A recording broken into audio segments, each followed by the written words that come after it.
Member KBP, kapisanan ng mga broadcaster ng Pilipinas. MBC Network News, broadcasting nationwide, worldwide, and netwide. From MBC Manila Broadcasting Company in Pasay City, ito ang MBC Network News. Sa headlines ng MBC Network News, pagdukot at pagpatay sa Koreanong si Ji Ik-ju, isolated case ayon sa PNP. May 11 kaso ng tokhang for ransom, sumiklab kasabay ng all-out war sa droga. Mga pari muling inupakan ni Pangulong Duterte, simbahang Katolika pumalag na. Sa trending news, Uber driver na bingi, pinuri ng netizens. Sa good news, LRT extension patungong Cavite sisimula na sa darating na Marso. Sa Alamba News, ano ang mga tumatak na question and answer portion sa Miss Universe? Sa Newscovery, Space Up Bed na imbento. Balita mula sa Italy, halos 25 katao nalibing ng buhay sa hotel dahil sa avalanche. Sa Game Now, Teng umarangkada sa debut game sa PBA D-League. Sa Showbiz, Marlon Stockinger kinilig sa pag-amin ni Pia Wurtzbach ng kanilang relasyon. Maine Mendoza nagpaka-fangirl sa frontman ng bandang Coldplay. Sa Aliwan 100 Fiestas, ano nga ba ang Palo-Palo Festival?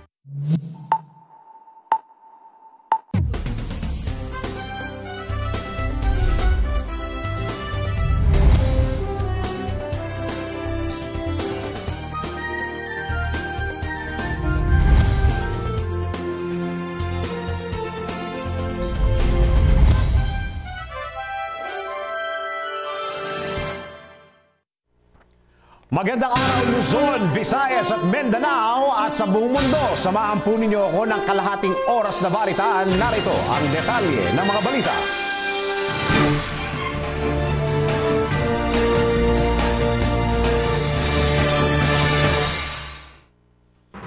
Isolated case. Ito ang sagot ng Philippine National Police sa kaso ng Korean National na dinukot at pinaslang umano ng isang pulis.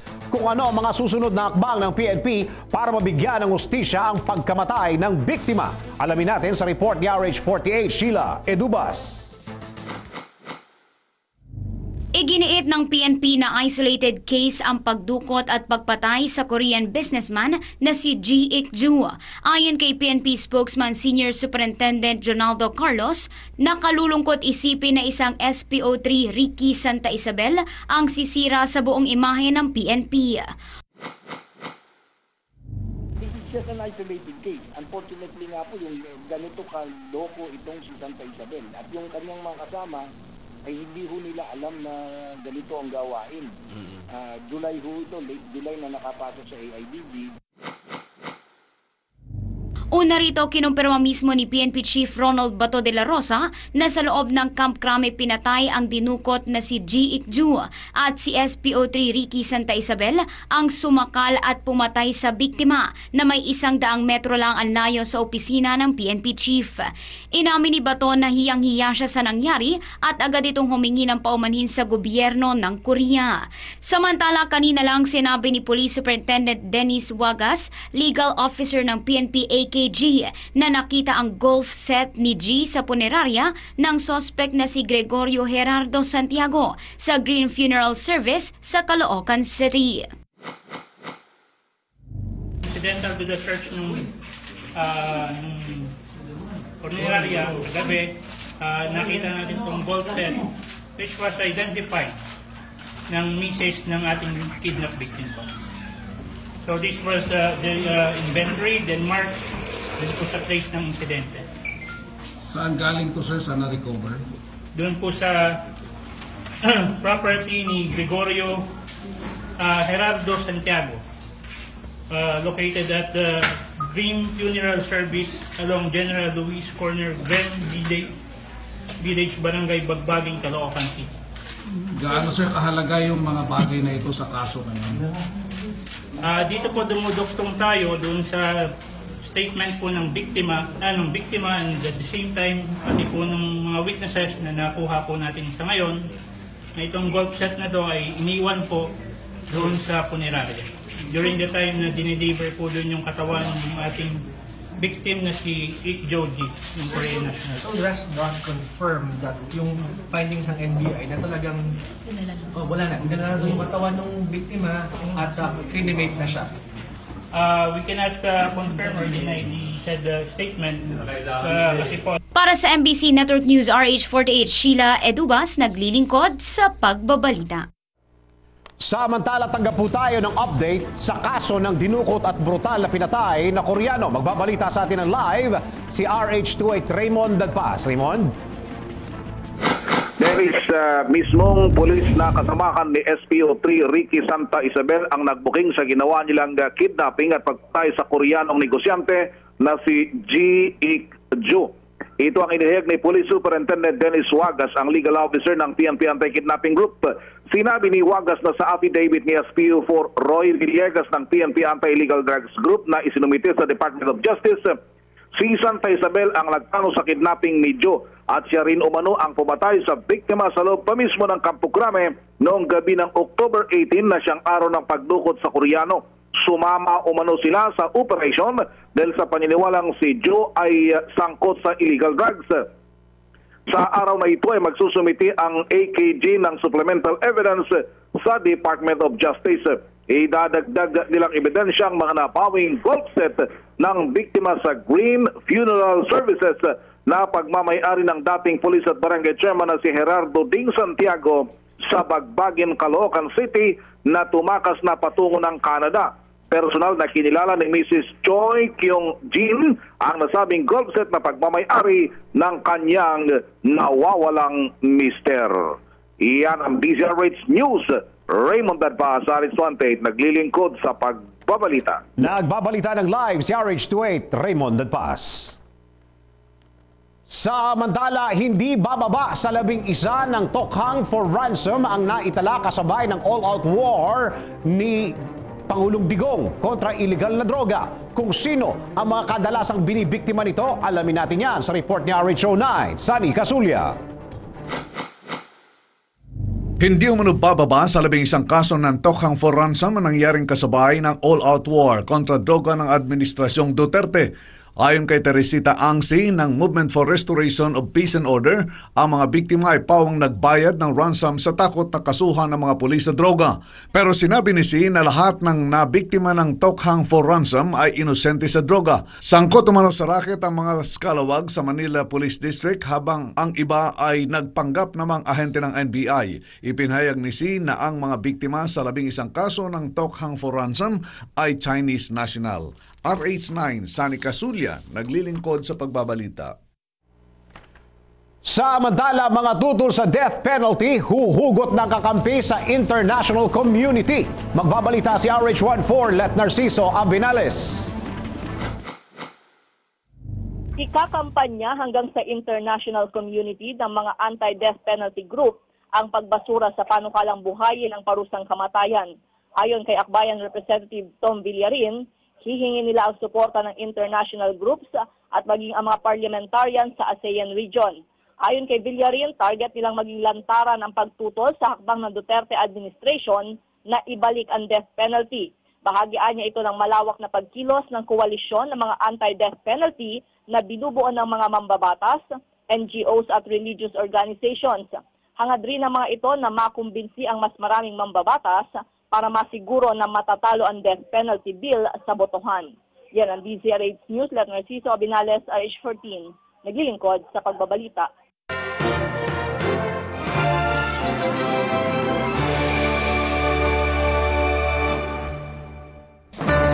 Samantala, muli na namang bumanat si Pangulong Duterte sa simbahang Katolika. Sa katunayan, hinamon pa niya ang mga ito na subukang magdroga o magsyabu para malaman ang epekto nito. Kung ano ang reaksyon dito ng simbahan, alamin natin sa report ni RH48, Sheila Edubas. Muling inupaka ni Pangulong Duterte ang simbahang Katoliko sa harap ng pagbatikos nito sa kampanya niya kontra droga. Sa kanyang talumpati sa Malacanang, umulan ng mura habang binabatikos ni Duterte ang mga pari na tinawag niyang ipokrito na walang ginawa kundi yakyak ng yakyak at batikusin ang kanyang drug war. Pero hindi naman sila tumutulong para magamot ang mga adik sa bansa. Sinaltik din ng presidente ang maluhong pamumuhay at korupsyon sa simbahan na ay tumatanggap ng milyong-milyong donasyon linggo-linggo nang walang kahit anong audit. Itong mga tao na ito, pati pare, mga ulol. Kayong mga pare, mga obispo, magaganda ng suot ninyo. Meron ba kayong isang bahay lang baski 5 kwarto para rehab? Anong ginawa ninyo, simbahan ninyo? Bibilang kayo ng pera instead of going around the neighborhoods explaining to the people why they should not be in that industry because they will die. Na ngayon, gusto ninyo matapos ang patayan, all you have to do is to preach. Kasi karamahan dito Katoliko. Kung mahusay ka na pare, ipaintindi mo, mamamatay ka, umalis ka sa droga. E di nakakatulong pa kayo. Hindi, instead of maghintay kayo na may namatay na you criticize the police, you criticize me, for what? Kayo yung may mga pera eh. Siraulo pala kayo. Bumwelta naman ang simbahang Katolika kay Pangulong Duterte nang hamunin ng mga pari at obispo na subukang magshabu. Ayon kay dating Archbishop Oscar Cruz, paltos at masyadong mababaw ang pananaw ng Pangulo sa mga alagad ng simbahan. Resback naman ni Cruz, nag-aadik raw ba umano ang Pangulo at mukhang alam nito ang matinding epekto ng shabu sa tao. Medyo masyado pong mababaw yung kaisipan na yon. Ibig bang sabihin siya rin na nagsabu kaya niya alam na masama ang droga at ang isang bagay po bang masama kailangan pagdanasan mo personally to know what it is all about. Mukha pong paltos yun at saka sabi ko nga mukhang lihis sa katotohanan. Siguro alam niyo pagkat kayo dalawa asawa niyo pero kako kung meron bang sabihin niyo po kung sino. Pagkat meron pong batas ng simbahan na yung mga ganyan na hindi pinapayagan, they are not tolerated po. Yan po yung mga proseso para yung mga pare, obispo nagkakamali sa ganyang kanilang mga sinumpaan. Ito po yung mahiwalay sa kanilang katungkulan. So kailangan lang po malaman kung sino. Huwag lang salita ng salita. Ganito, ganon. Sino? Ay turo talaga at maimbestigahan. Para sa MBC Network News RH48, Sheila Edubas, naglilingkod sa Pagbabalita. Samantala, nagkakaubusan na po ng gamot sa leptospirosis sa Cagayan de Oro City. Ito'y matapos bahain ang lalawigan dahil sa walang tigil na pag-ulan. Kung ano ang solusyon na ibibigay dito ng pamahalaan, alamin natin sa report ni RH09 sa Nicasulia. Nagkakaubusan na ng supply ng gamot laban sa leptospirosis kasunod ng matinding pagbaha sa Cagayan de Oro City. Sinabi ni Konsihal at Dr. Maria Lourdes Gaane na halos wala nang mabiling doxycycline sa mga butika at ang natitira na lang sa city government ay stock ng antibiotics na amoxicillin. Ang doxycycline ay gamot sa leptospirosis na isang uri ng bakterya na galing sa ihi ng daga at karaniwang laganap kasunod ng malaking pagbaha. Noong 2012, 24 na nasawi sa Cagayan de Oro City sa leptospirosis kasunod ng pananalasa ng Bagyong Sandong. Nangako naman si Senate President Coco Pimentel na tutugunan ang kahilingan para sa supply ng doxycycline sa Cagayan de Oro. RH9, Sani Casulia, naglilingkod sa Pagbabalita. Samantala, mga magsasaka sa Southern Tagalog dadagsa, magrarally po sa Mindiola. Alamin natin ang dahilan mula kay RH05, Val Gonzalez. Val? Wala si Val. Balikan natin maya-maya ng konti si Val tungkol dyan sa balita na yan. Samantala, handa na ang Pinas na magluwas ng mais sa mga kalapit na bansa. kung ilang metrikong tonelada ang i-export ng bansa at kung may sapat ba tayong supply. Alamin natin yan sa report ni RH48 Sheila Edubas. Handa na ang Pilipinas na magluwas ng mais sa mga kalapit na bansa sa Asya. Ayon kay Agriculture Secretary Manny Piñol, ito ang unang pagkakataong mag-e-export ang bansa ng mais sa Asya. Sinabi ng kalihim na inaasahang aabot ng hanggang sa 8.1 million metrikong tonelada ng mais ang magiging ani ngayong taon kahit may El Nino. Binanggit ni Piñol na sapat ang produksyon para matugunan ang demand ng mais sa Asya. Kabilang sa target ng Pilipinas na suplayan ng yellow at white corn ang Malaysia, Taiwan at South Korea na ang malaking bahagi ay manggagaling sa Central Luzon, Cagayan at Ilocos Region. Para sa MBC Network News RH48 Sheila Edubas naglilingkod sa pagbabalita. Samantala, balikan na natin si Val. Ito po yung kanyang balita na mga magsasaka sa Southern Tagalog, dadagsa po yan at magrarally sa Mendiola. Bakit? Alamin natin sa RH05 o kay RH05 Val Gonzales. Val? Andiyan na ba si Val? Dennis, alas 8 pa ng umaga kanina, nang magmarcha patungo ng Mendiola sa lungsod ng Maynila, ang daang magsasaka na nagkampo sa harapan ng tanggapan ng Department of Agrarian Reform at Philippine Coconut Authority sa Quezon City. Galing pa ng Quezon Province at iba pang lugar sa Southern Tagalog. Ang mga magsasaka na namalagi ng 3 araw sa elliptical road sa Quezon City. Kasabay ng protesta ng mga ito doon sa issue ng pagbabalik sa Coco Levy Fund, isinabay din ng kilos protest sa 30 anibersaryo ng Mendiola Massacre. Okupado ng mga militanteng magsasaka yung kahabaan ng elliptical road kaninang umaga. May ilang mga kaanak din na mga biktima ng Mendiola Massacre ang nagsalita at nagpahayag ng pagkadismaya dahil umano'y hindi pa nila nakakamit ang hustisya matapos mamatay yung kanilang kaanak sa Mendiola. 30 taon na ang nakalilipas.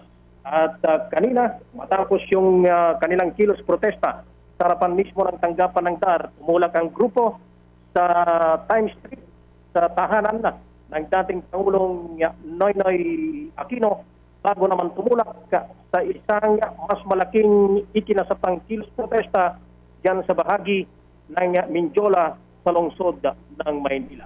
Yan ang Val, isang katanungan lang. So hanggang anong oras daw yan? Dennis, 3 araw silang namalagi rito sa Quezon City. Harapan ng 2 tanggapan ng gobyerno, Department of Agrarian Reform at Philippine Coconut Authority. Matapos yung 3 araw, tumulak na sila ngayon patungo dyan sa bahagi ng Mendiola. At hanggang mamayang hapon ay magkakaroon, Dennis, ng kilos protesta dyan sa makasaysayang Mendiola, dyan sa paanan ng Mendiola Bridge. At ang kanilang bitbit na isyo ay yung pagbabalik dun sa multi-billion pisong Coco Levy Fund na dapat ay balik na sa mga magsasaka ng niyog sa Southern Tagalog at iba pang lugar sa bansa. At ang nila hindi pa rin nare-resolba na issue usapin sa madugong Mendiola Massacre, Dennis. Okay. So mamayang hapon ay magtatapos dyan sa bahagi ng Mendiola yung kilos protesta ng daan-daang magsasaka. Okay. Yan ang DCRH News. Val Gonzales, RH number 5, naglilingkod sa pagbabalita. Maraming salamat. Nagbabalita ng live si RH05 Val Gonzales.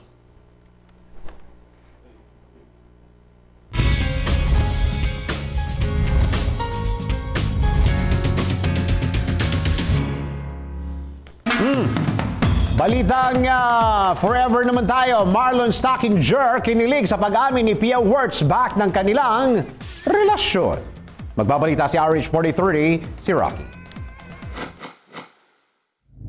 Inamin ng car racer boyfriend ni Pia Wurtzbach na si Marlon Stackinger na kinilig siya nang aminin ng beauty queen ang kanilang relasyon. Ayon kay Marlon, hindi niya ine-expect na aamin si Pia, ngunit sobrang kinilig umano siya. Anya na kay Pia na ang mga katangiang hinahanap niya para sa isang nobya dahil maganda umano ito at napaka-straightforward. Kung ano pa ang mga ugali ni Pia na nagustuhan ni Marlon Stackinger, malalaman mamayang 12:00 ng tanghali sa aking STL, Showbiz Chismis Live. At yan aking balita. Ako naman si RH43 Rocky, ang inyong kaliga sa mundo ng showbiz.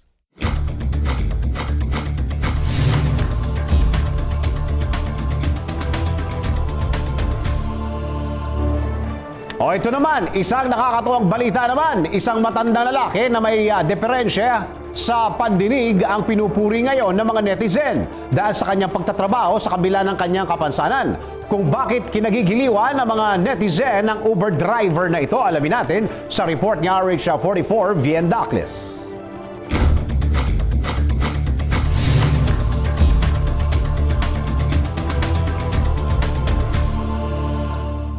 Trending ngayon sa social media ang larawan ng isang Uber driver na may diferensya sa pandinig.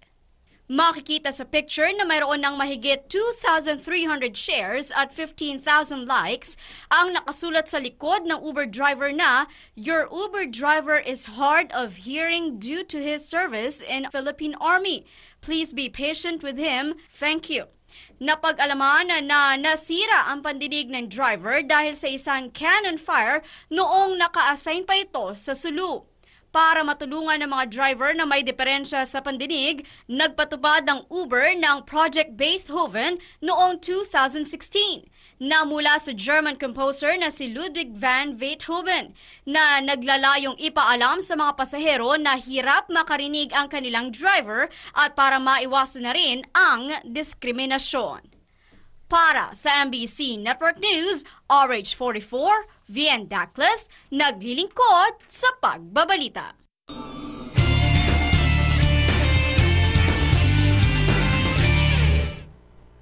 Ikaw ba ay regular na mananakay ng LRT, ngunit ikaw ay taga Cavite pa, hassle pa para sa iyo ang pagsakay ng UV Express mula Baclaran o mula sa Cavite papuntang Baclaran.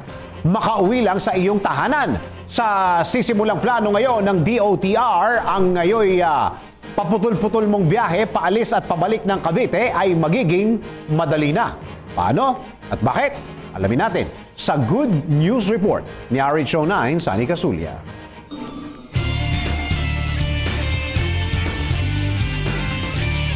Nakatakdang simulan sa Marso ng taong kasalukuyan ang bubuhing Light Rail Transit o LRT1 extension mula Baclaran patungong Cavite. Ayon kay Assistant Secretary Cesar Chavez ng Department of Transportation, inaasahang malaki ang maihahatid na ginhawa nito sa humigit kumulang 800,000 mga mananakay na magiging regular na pasahero na nasabing public transport sa oras na maging fully operated na ang nasabing extension.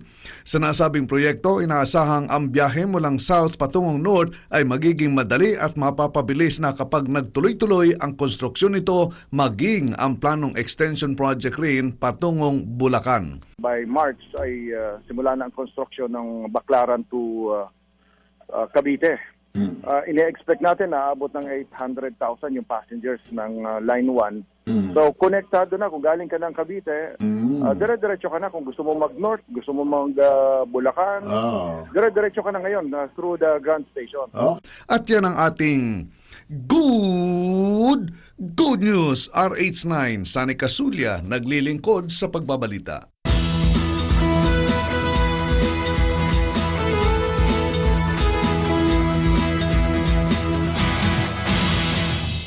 Ngayong ilang araw na lang, gaganapin na po ang pinakaabangang Miss Universe. Alam nyo ba kung ano ang mga tumatak na question and answer sa Miss Universe? Narito, alamin natin sa report ni RH49, Rita Salonga.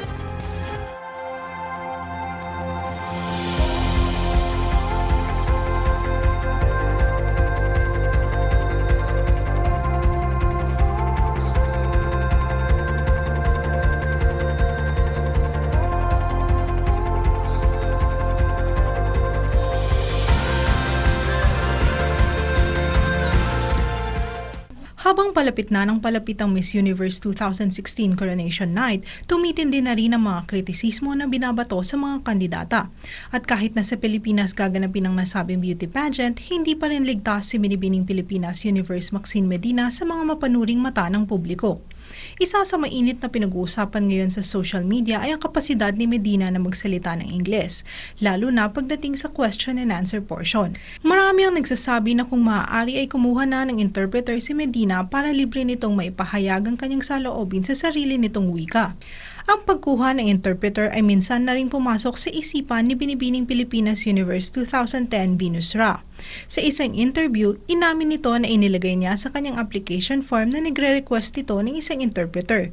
Ngunit mismo ang Binibining Pilipinas Charities Inc. ang may hawak ng Binibining Pilipinas ang pumalag sa nasabing request ni Venus. Ayon kay Venus, hindi pumayag ang BPCI dahil hindi naman daw ito kailangan ni Venus dahil kilala ang Pilipinas bilang isang English-speaking country. Para sa mga mahilig sa beauty pageant, ang question and answer portion ang tila make or break para sa isang kandidata. Balikan natin ang ilan sa mga iconic na mga tanong at kung ano ang isinagot ng mga kandidata sa mga ito. Para sa kabuuang balita, maglagon lang sa www.tcrhnews.com. Para sa special report ng Alam Pa News, RH49 Rita Salonga, naglilingkod sa pagbabalita.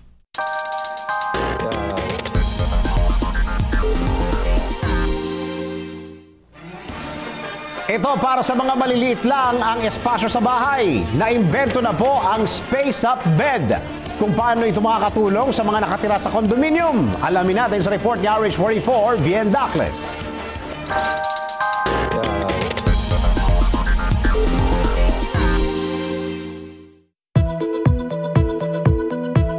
Are you living in a not-so-spacious condo pero napakarami mong gamit?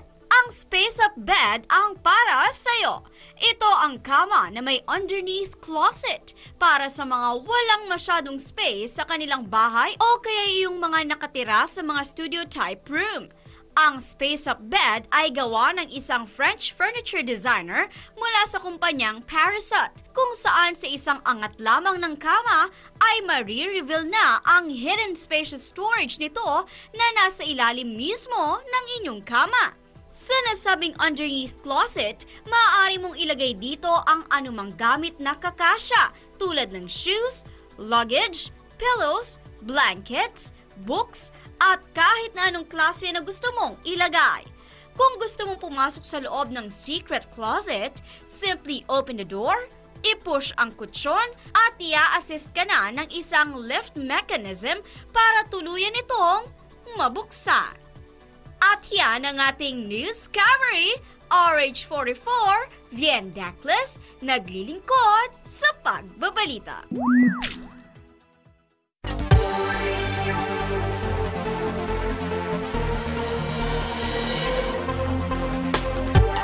Balita mula sa Italy, halos 25 katao nalibing ng buhay sa hotel dahil sa avalanche. Pinangangambahang patay na ang halos 25 katao, kabilang ang mga bata na naka-check-in sa isang hotel sa Italy. Ito'y matapos makaranas ng lindol sa lugar na naging sanhi ng avalanche na tumama sa isang hotel sa Gran Sasso Mountain sa Abruzzo Region. Sa ngayon, patuloy pa rin nagsasagawa ng rescue operation ang mga otoridad, pero maliit lang umano ang tsansa na may buhay pa sa loob ng Rigopiano Hotel.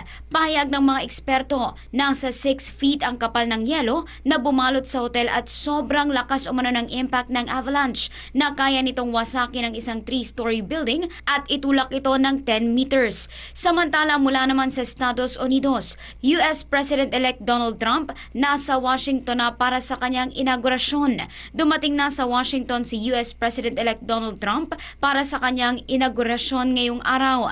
Ang main ceremony ay gaganapin sa White House na susundan ng inaugural balls. Matapos manumpa, magbibigay ng talumpati si Trump bilang pang-45 Pangulo ng Amerika. At yan ang balita mula sa Ibahing Dagat, RH48 Sheila Edubas, naglilingkod sa pagbabalita.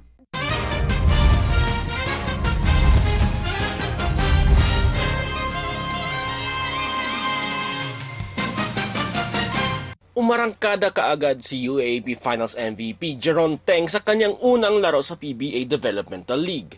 Ito ay matapos makakuha ng 42 points sa kanyang debut game sa ilalim ng AMA Online Education para tulungan silang manalo laban sa Batangas sa score ng 101-95. Ang 42 points na ito ay ikalawang pinakamaraming points na na-score sa isang PBA D-League game.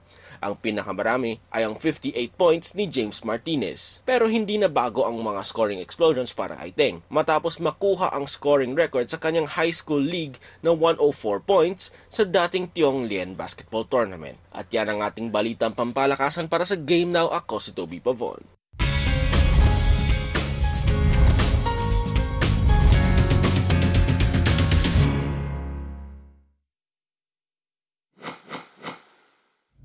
Hindi napigilan ni Maine Mendoza na ilabas ang kanyang pagka-fan girl matapos na makakuha ng itinuturing niyang precious gift mula sa frontman ng kanyang paboritong banda na Coldplay na si Chris Martin. Sa kanyang Instagram account, agad na ipinost ni Maine ang isang autograph ni Chris at ang ibinigay nitong love button. Sa kanyang caption, sinabi ni Maine na iyon ang isa sa pinaka-precious gift na natanggap niya sa kanyang buhay, sabay sabi nito na, "Oh my God!" Kung paano nakuha ni Maine ang nasabing autograph at love button mula kay Chris Martin, malalaman mamayang alas 12 ng tanghali sa aking STL, Showbiz Chismis Live! At yan aking balita, ako naman si RH43 Rocky, ang inyong kaliga sa mundo ng Showbiz!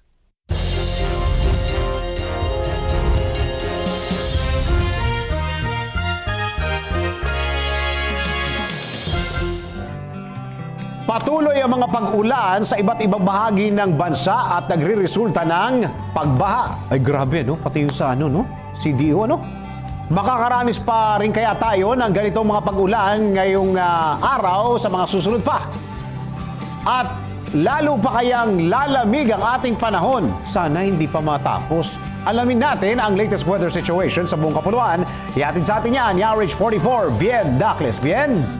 Thank you, Dennis. Itinaas na ng Pag-asa ang yellow rainfall warning level sa ilang lugar sa Eastern Samar at Leyte, partikular sa Isabela, Merida at Baybay City. Kasabay nito, nagbabala ang Pag-asa ng malawakang pagbabaha sa mababang lugar habang pinag-iingat sa landslides ang mga residenteng naninirahan sa bulubunduking lugar. Samantala, asahan pa rin ang katamtaman hanggang sa may kalakasang pag-ulan sa malaking bahagi ng Visayas at Mindanao.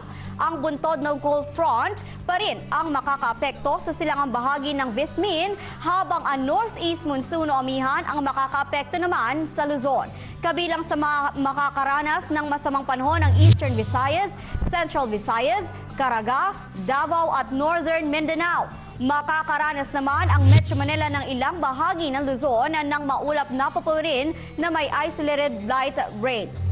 Samantala, nagpakita ang araw kanina ng 6:25 na umaga at lulubog naman mamayang 5:49 ng hapon. At para naman sa ating 5-day weather forecast, narito po ang ating nakalap mula sa MBC Network News Weather Center.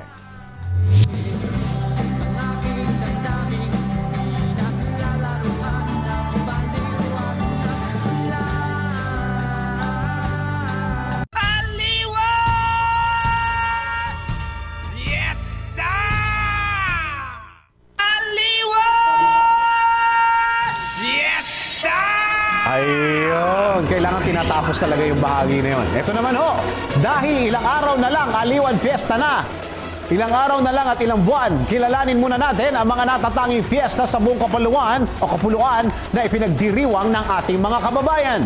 And for our next fiesta sa ating Aliwan featuring 100 fiestas in the Philippines, ihatid namin sa inyo ang Palo-Palo Festival. Saan nga ba ito ipinagdiriwang at paano nga ba ito nagsimula?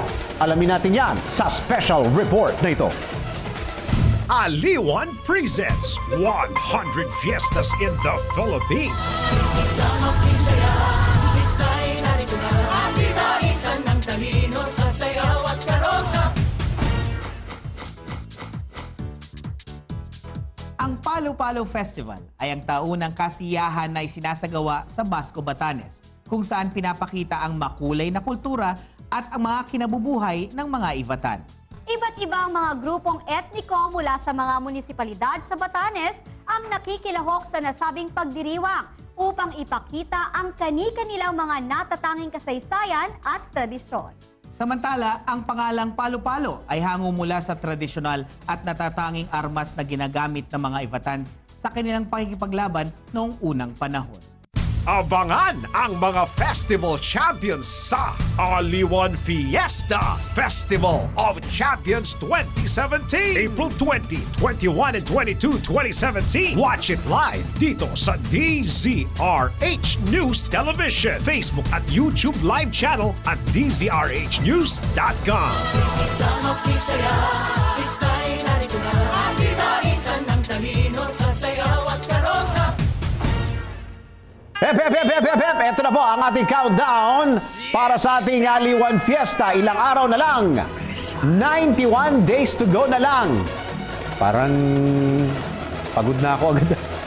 Hindi kasi masaya talaga yung Aliwan Fiesta na yan. Iniimbitahan ho namin itong naaabot ho ng broadcast namin. Saan man kayo bahagi ng mundo ay umuwi ho kayo para dito sa Aliwan Fiesta 2017. Ito ho yung pagsasama-sama ng lahat ng mga festival sa buong Pilipinas. Yung mga naglalakihan, yung mga yan, Palo-Palo Festival, Dinagyang, Sinulog, ano ba, Flower Festival, Bangus Festival.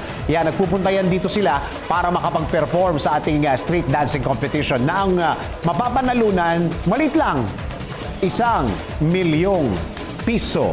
Yan, bakan po ninyo yan at araw-araw bibigyan namin kayo ng update. At sumayin na naman ang kalahating oras sa ating balitaan. Mga impormasyong dapat ninyong malaman saan mang sulok ng mundo. Sa ngalan ng bumubuo ng MBC Network News, ako po ang inyong lingkod sa pagbabalita. Ako po si Dennis Antenor Jr. Bukas, alas 11 ng umaga, tuloy-tuloy po ang ating balitaan o bukas, alas 10:30 ng umaga. Tuloy-tuloy po ang ating balitaan dito lamang sa MBC Network News.